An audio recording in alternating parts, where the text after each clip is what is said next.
The legacies of Hubert Humphrey and Walter Mondale still loom large in Minneapolis, a city with a reputation for lily-white, liberal, and often maverick politics.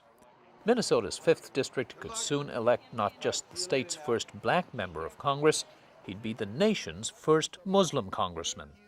Can the president authorize illegal surveillance on American citizens in violation of FISA? Keith Ellison says he's comfortable in church, synagogue, or mosque. He's a lawyer and a state representative who grew up Catholic in Detroit. He converted at 19 before moving to Minnesota and is observant of Muslim tenets, including fasting during Ramadan and praying 5 times a day. His politics, however, are not conservative.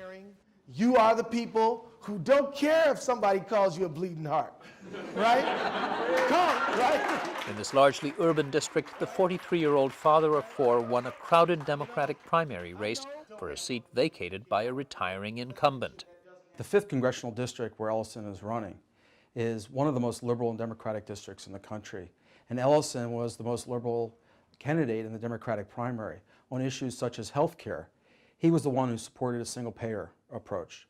On the issue of the Iraq War, he was the one who favored a quicker withdrawal from Iraq. But Jacob says what really clinched Ellison his primary victory was support from a community few politicians ever thought to tap: Muslims. Minneapolis's Muslim population isn't the largest in North America, but it's grown substantially in recent years. The city, for example, has the largest Somali population in North America. These new Americans haven't been politically active, but they were galvanized by Ellison's candidacy. They are looking for their representatives to just really stand up for the due process and the rule of law.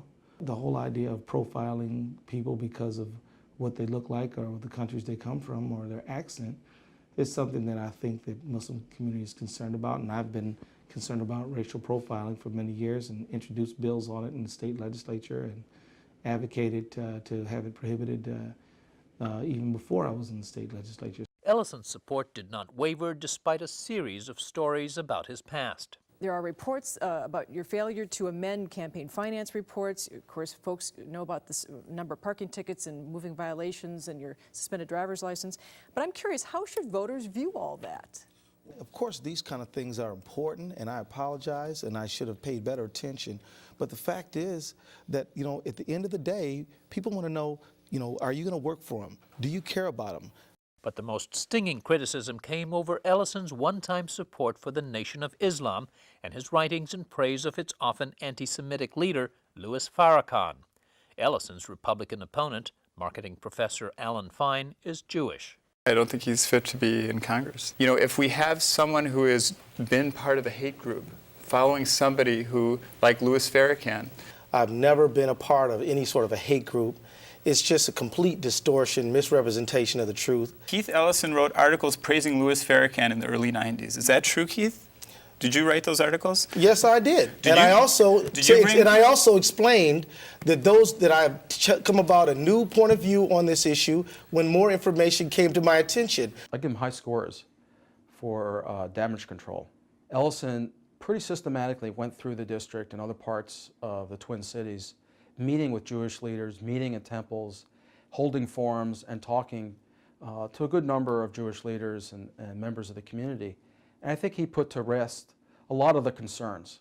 Hey, John. Hi, Keith. Ellison has campaigned well outside his base, the Muslim and African American communities.